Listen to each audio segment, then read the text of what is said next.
कहते हैं शिक्षा और शिक्षा के साथ आपका विवेक और सोचने की अक्षमता आपको जानवरों से हटकर इंसान के रूप में प्रभाषित करता है। दर्शकों, किसी ने ठीक ही कहा है कि इंसान को भेड़ चाल में न बहकर अपनी बुद्धि और विवेक का इस्तेमाल अवश्य कर लेना चाहिए। परंपराओं के नाम पर चली आ रही सैकड़ों प्रथाओं को बुद्धिजीवी समाज ने नकारा है, जो कि समाज पर बोझ थी, जैसे कि बाल विवाह, सती प्रथा जैसी बहुत सी परंपराएं थी जो समाज के उत्थान में दीमक का काम कर रही थी। ऐसी ही कुछ परंपराएं अभी भी समाज में बनी हुई हैं, लेकिन समाज का एक बहुत बड़ा वर्ग है जो इन परंपराओं को गलत बताता है। इस मामले में सबसे अव्वल नंबर पर आते हैं संत रामपाल जी महाराज और उनके शिष्य। संत रामपाल जी महाराज के शास्त्र प्रमाणित ज्ञान के दम पर वे दावा करते हैं, जो भी ये त्योहार या जो भी ये परंपराएं चल रही हैं, धर्म के नाम पर यह शास्त्र विरुद्ध साधना है, जो केवल एक कर्म कांड है। वहीं दूसरी ओर समाज का शिक्षित वर्ग, जो कि रूढ़िवादी विचारधारा रखते हुए आज भी धर्म को परंपराओं के साथ जोड़ता हुआ और परंपराओं को धर्म के साथ जोड़ता हुआ आज भी उन्हीं परंपराओं में आगे बढ़ता चला जा रहा है। अब दिवाली उत्सव को ही ले लीजिए। दिवाली का उत्सव भगवान श्री राम और सीता जी के 14 वर्ष के वनवास काटकर वापस आने पर अयोध्या वासियों द्वारा मनाया गया। एक दिन ऐसा भी था जब अयोध्या में गमगीन माहौल था, क्योंकि अयोध्या वासियों के राजकुमार को श्री राम जी को 14 वर्ष के लिए वनवास भेजा जा रहा था। अब लाजमी है कि 14 वर्ष के बाद उनके राजकुमार श्री राम जी अपनी पत्नी के साथ जीत कर अयोध्या में वापस आते हैं, तो अयोध्या वासियों का खुश होना भी स्वाभाविक था।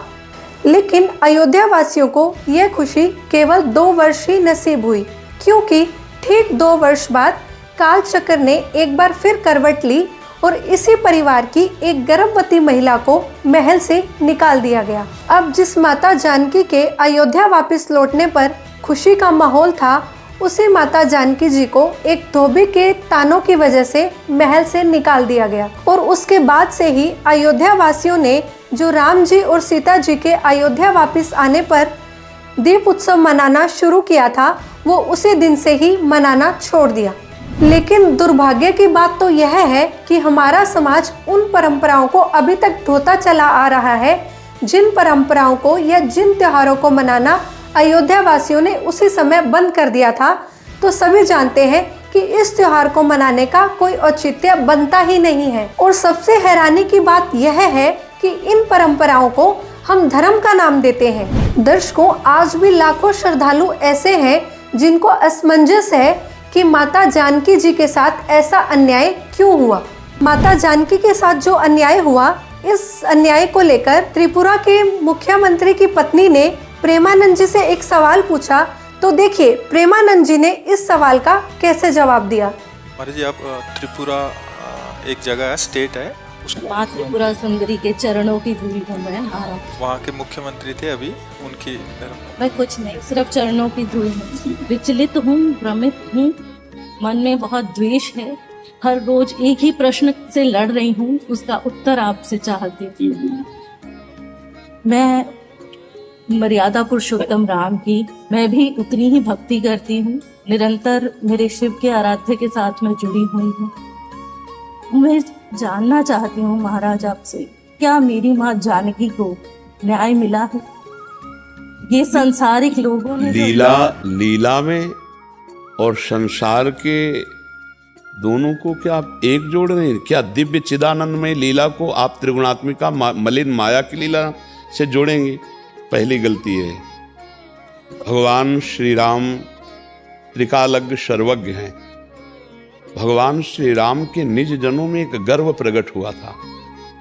उसी गर्व को चकनाचूर कराने के लिए भगवान ने जो वन गमन लीला बाद में की और अपने पुत्र लोकुश के द्वारा सब महिमाशाली अपने भ्राता तक के सबके बलों को चूर करवाया। और इसके बाद माता जी का प्रादुर्भाव पृथ्वी से ही हुआ था। माता जी पृथ्वी में ही लीन हो गई। ये तो मानना ही पड़ेगा कि जब भगवान अवतार लेते हैं तो अंतर्ध्यान की लीला करते हैं, तो कहाँ अन्याय कहाँ हुआ? आपको जो लग रहा है कि एक धोबी के कहने से प्रभु ने ऐसा किया, नहीं, निमित्त बना करके अपने समस्त निज परिकर के गर्भ का मर्दन कराने के लिए लौकुश को वाल्मीकि के आश्रम में प्रादुर्भाव कराना और समस्त अपने महारथियों के बल को चकनाचूर कराना और फिर उनको अपने राज सिंहासन पर विराजमान कर, अन्याय कहाँ हुआ? ऐसा लगता है। नहीं, आपको क्यों लगता है? आपको लगना ही नहीं, क्योंकि आपकी बुद्धि जो है वो त्रिगुण माया के अंतर्गत है और भगवान की जो लीला है वो त्रिगुणातीत है। तो दर्शकों, देखा आपने, जब भी ये धर्मगुरु किसी सवाल में फंस जाते हैं तो उसको लीला का नाम देकर पतली गली से निकल जाते हैं। दर्शकों, अगर वो सब लीला थी तो रावण का पुतला जलाना या रावण को बुराई के तौर पर देखना, क्या ये सब गलत नहीं है? प्रेमानंद जी की अगर इस बात को हम मान भी ले तो श्री राम जी ने बाली को जो छुपकर मारा था उसका बदला उनको क्यों चुकाना पड़ा? दर्शकों, इन घटनाओं को महज एक लीला कहकर पल्ला झाड़ लेना बिल्कुल भी उचित नहीं है। संत रामपाल जी महाराज जी का सत्संग इन धर्मगुरुओं को माकूल जवाब है जो श्रद्धालुओं की शंकाओं का समूल नाश कर देते हैं। दर्शकों, आइए इस विषय पर देखते हैं संत रामपाल जी महाराज का ये सत्संग। श्री विष्णु जी के अवतार श्री कृष्ण जी, श्री रामचंद्र जी, श्री रामचंद्र के रूप में राजा दशरथ के घर जन्म जब श्री विष्णु जी का हुआ, युवा हुए, युवा होते विवाह हुआ, विवाह होते ही वनवास हुआ, वनवास से सीता का हरण हुआ, यानी उसकी पत्नी का रावण उठा ले गया और फिर रावण के साथ युद्ध हुआ। पुण्यात्माओं, करोड़ों व्यक्ति मारे गए वहां पर। तब सीता की वापसी हुई। वापसी आने पर बड़ी खुशी बनाई, नगरी में दीप जलाए गए घी के। सीता के वापस, श्री राम के वापस आने पर, सीता लौटा लाने पर, और कुछ दिनों के बाद सीता जी का निष्कासन कर दिया श्री रामचंद्र जी ने स्वयं ही। किस बात पर के एक धोबी ने व्यंग कस दिया, वो अपनी पत्नी को धमका रहा था रात्रि के समय। वो किसी उस आपस में कहा सुनी होने से उस धोबी की पत्नी घर से बाहर चली गई थी कहीं अपने रिश्तेदारी में।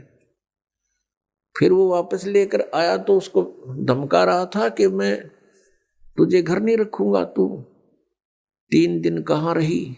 मैं दशरथ के पुत्र जैसा नहीं हूं जो वहां पर 12 वर्ष तक रावण के पास रही, उसको फिर घर ले आया। उधर से श्री रामचंद्र जी राजा थे अयोध्या के। पहले राजा लोग अपनी प्रजा के दुख सुखों को स्वयं ही जाना करते थे। रात्रि के अंदर वेश बदल कर घूमा करते थे। ये बात जब देखा कि किस घर में की आवाज आ रही है, वहां खड़ा होकर सुना, तब उसने सुनने को मिला कि मैं उस राजा दशरथ के पुत्र रामचंद्र जैसा नहीं हूं जो रावण के पास उसकी पत्नी रही और उसको घर में रखे हुए है। तो सुबह निकल जाना यहां से। इस बात को सुनकर ही श्री रामचंद्र जी ने सीता जी को निष्कासित कर दिया, निकाल दिया घर से, कि नगरी के लोग मेरे ऊपर व्यंग कस रहे हैं और मैं ये बात नहीं सुन सकता। पुण्यात्माओं, जब सीता जी को रामचंद्र जी लाने लगे, रावण का वध करके लंका का राज्य विभीषण को देकर, तब श्री रामचंद्र जी ने कहा था कि मैं तेरी परीक्षा लूंगा और यदि परीक्षा में सफल होगी तो मैं ले चलूंगा, नहीं तो नहीं ले चलूंगा। मैं तुझे अग्नि में जलाऊंगा, यदि तू अग्नि में जल गई तो समझूं तेरी कि तू कलंकित थी, तू रावण को समर्पित हो चुकी थी, और यदि अग्नि में तू नहीं जली तो मैं निष्कलंक जानूंगा, तब तुझे ले चलूंगा। ऐसा ही किया गया। सीता को अग्नि में बैठा दिया और हजारों की संख्या में दर्शक थे। सीता जी नहीं जली और सब ने कहा कि भगवान निष्कलंक है, माई निष्कलंक है। और इतनी कठोर परीक्षा लेकर के वापस अपने घर लाया था और फिर एक व्यक्ति के कहने से श्री रामचंद्र जी ने उसको निकाल दिया, अपनी पत्नी को। तो कहाँ गई वो उसका अपना जजमेंट? तो ऐसे ये राजा के योग्य भी नहीं थे ये लोग, और हम इनको भगवान मान रहे थे। एक गर्भवती औरत को अपनी को घर से बाहर निकाल देता है, कहीं मरो कहीं जाओ, कोई बात थी यार? फिर परीक्षा लेने की क्या जरूरत थी? और क्यों इतनी दुनिया मरवाई, फिर छोड़ देता रहे, रावण के पास ही रहती हो। पुण्यात्माओं, यहाँ का राजा काल भगवान है और ये नहीं चाहता कि यहाँ के प्राणियों को परमात्मा का पता लग जाए, जिस कारण से इसने इनको भगवान सिद्ध करवा रखा था अपने नकली दूतों के माध्यम से। और फिर क्या होता है लास्ट में, श्री रामचंद्र जी ने अश्वमेघ यज्ञ घोड़ा छोड़ दिया कि पूरी पृथ्वी पर शासन प्राप्त करने के लिए कि इस घोड़े को जो पकड़ेगा वो युद्ध करे मेरे साथ। वो घोड़ा उन्हीं के पुत्रों ने, जो सीता जी ने बाहर जाके जन्म दिया था ऋषि वाल्मीकि की कुटिया में, एक पुत्र गर्भ में था, दूसरा फिर वाल्मीकि जी की मिसअंडरस्टैंडिंग के कारण एक घास से यानी कुसा से, या घास होती है डाब, इससे एक लड़का बनाया था। ये अलग कहानी है, फिर बताएंगे। तो लव और कुश नाम से प्रसिद्ध हुए। लव तो सीता के गर्भ से जन्म हुआ था और कुश को वाल्मीकि जी ने अपनी भक्ति शक्ति से उसको बनाया था। लव और कुश युवा थे, उन्होंने वो श्री रामचंद्र जी का घोड़ा पकड़ लिया।